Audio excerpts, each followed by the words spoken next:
Welcome to AFK 9, the podcast where games are possible. I'm your host, AJ Ramsden, and I'll share tips, tricks, and game ideas to keep you and your four-legged friends entertained.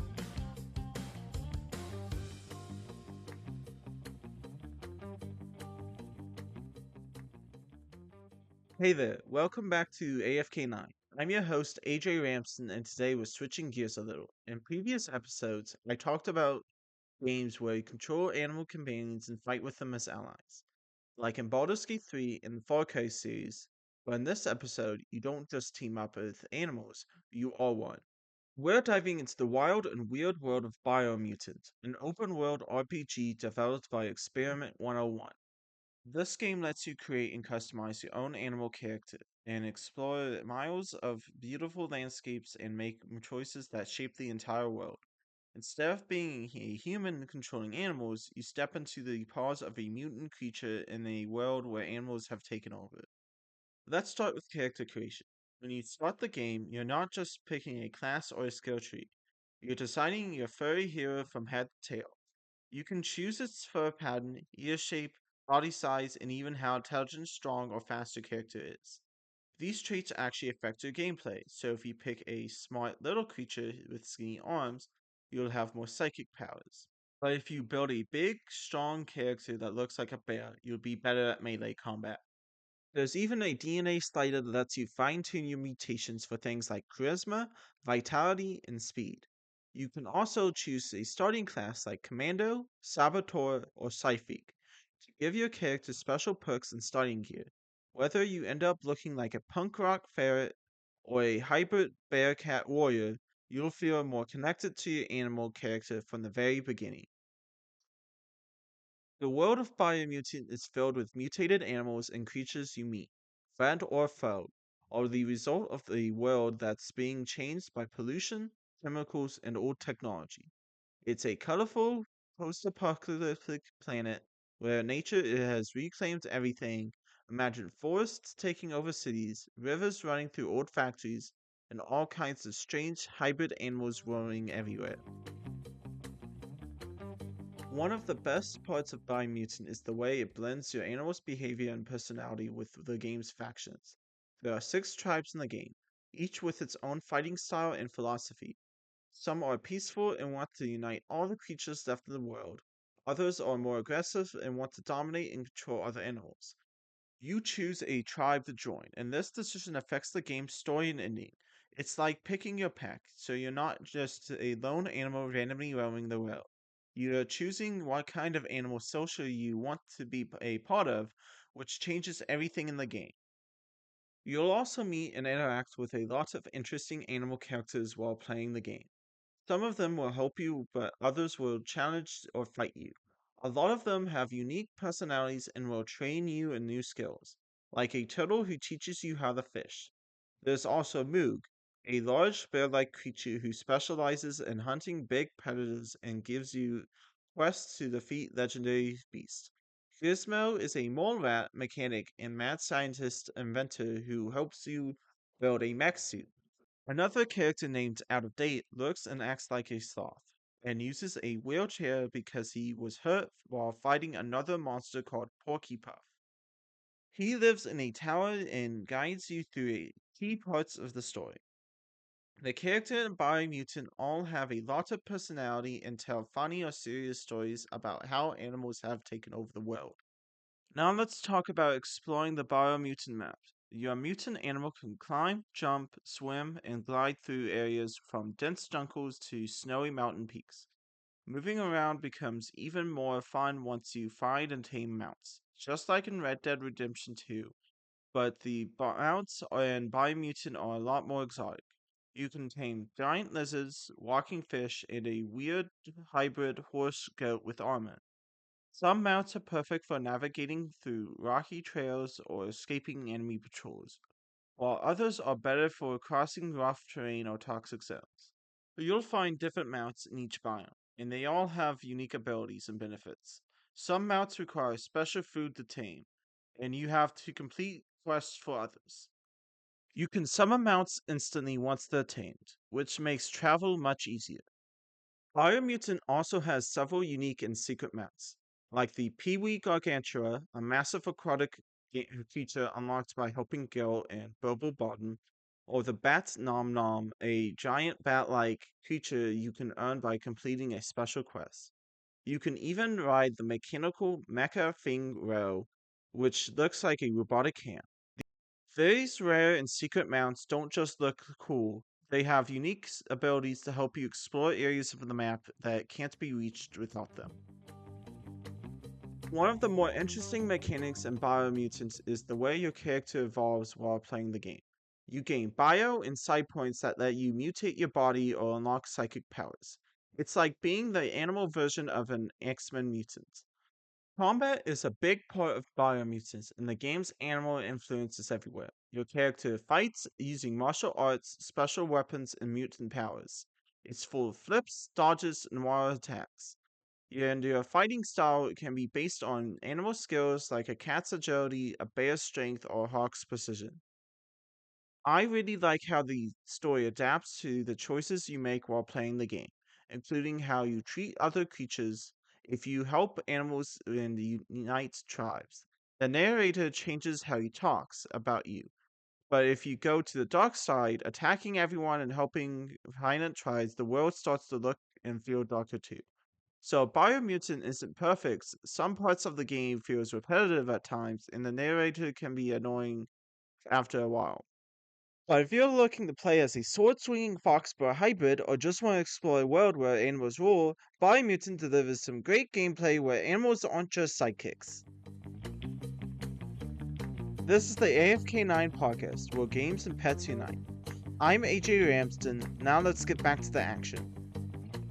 Today, I'm interviewing the Animal Rescue Coordinator and Manager at A New Leash on Life in Madison, Alabama.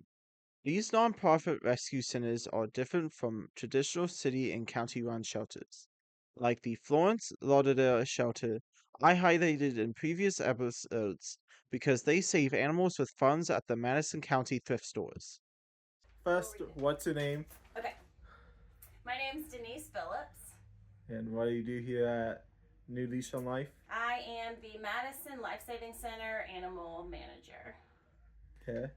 So, how do you get involved with A New Leash on Life, and what does your role here involve day to day? Got it.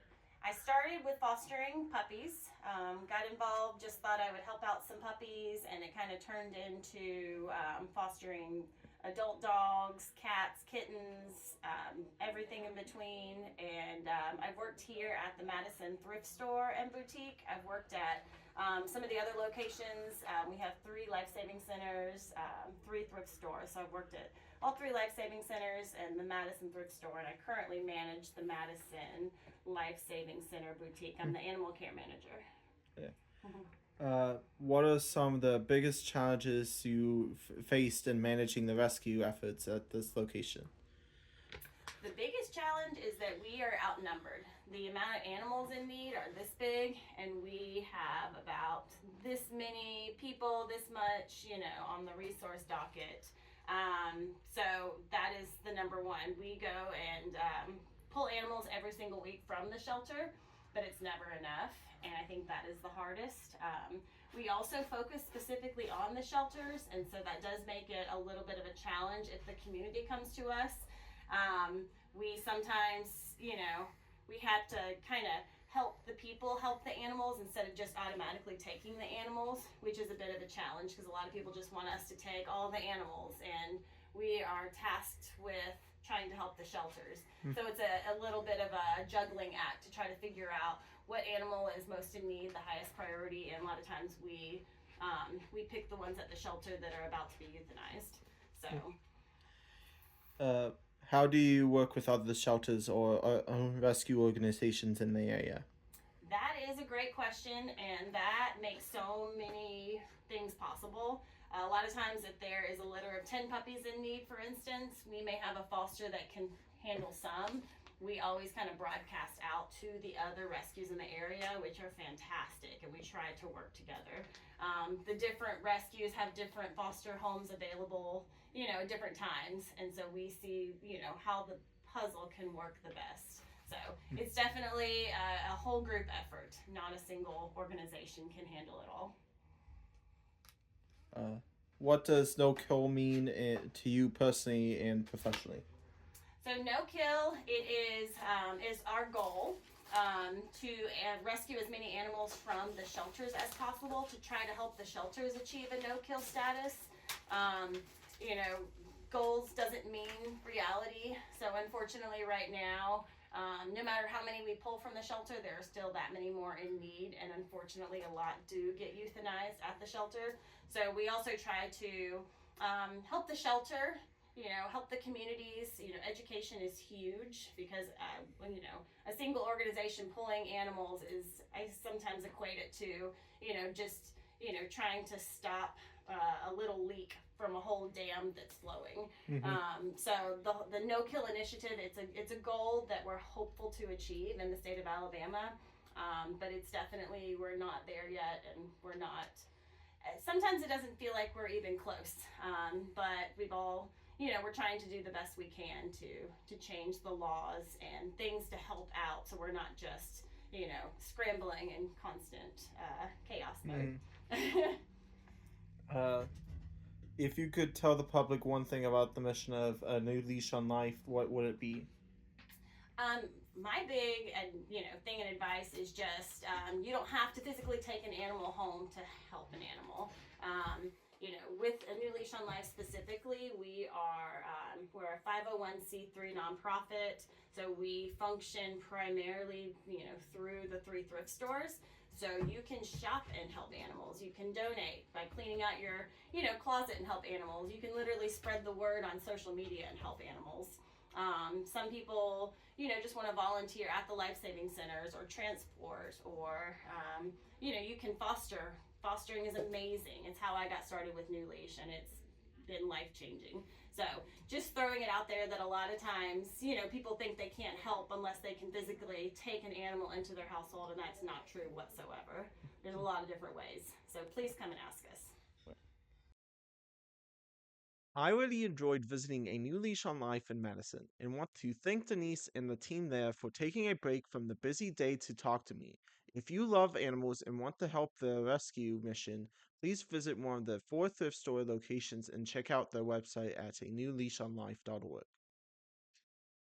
Before we jump into the next subject, have you ever worried about feeding your pet while you're away at work, school, or on a trip for a few days? Or maybe you have 2 pets and one always steals the other's food.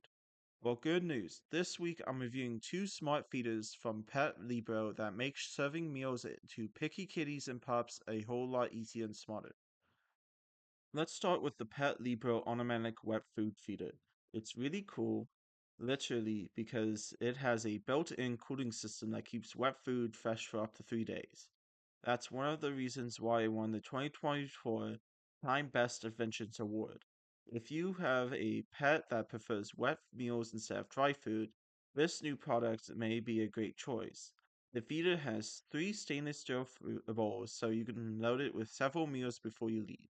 You can also schedule breakfast, lunch, and dinner from your phone using their apps. It's very quiet and easy to clean, and it records your voice so your dog or cat will hear you call them when it's time to eat. The feeder also has a secure twist lock lid to keep greedy paws out of the food. Another interesting product from Pet Levo is the RFID automatic cat feeder. This one is perfect for owners with several cats, especially if they have special diets or medications in their food. It uses RFID tags on their collars to make sure each cat gets the right food and amount. That means no more stolen food if you have a sneaky cat in the house. The feeder lid stays shut until the correct cat walks up to it. Motion detection is fast, and you can add more tags if needed. The feeder is designed to prevent moisture and odors using a box with replaceable packets that absorb and trap moisture to keep the food fresh. This one has Wi Fi and an app that allows you to schedule meals and track your pet's eating habits, just like the wet food feeder. Pet Libro even sells a water fountain called the Dogstream RFID Smart Pet Fountain with Wi Fi support that works with the same tags. If your pet's picky about wet food or you just want a little more peace of mind with scheduled meals and food or hydration tracking, the PET LIBRO automatic wet food feeder and smart pet fountain are worth checking out. Next, I'm going to talk about the ORSDA 2-in-1 interactive cat. It's like a cat carnival packed into one gadget, and I'll probably buy one for my grandmother's cat, Max. It has 8 holes with replaceable feathers that pop out randomly while a laser pointer moves around to drive your cat crazy. It's motion activated so it's ready to entertain your pet when they walk by. I definitely recommend checking out this toy on Amazon if your cat gets bored during the day. Thanks for tuning in. You can find the AFK9 podcast on my YouTube, Uncaffeinated channel, and my WordPress site, uncaffeinatednews.wordpress.com. I'm Adrian Ramsden, and I'll be back next time with more reviews, interviews, and all things furry, friendly, and four-legged. Until then, stay wild and keep your claws sharp.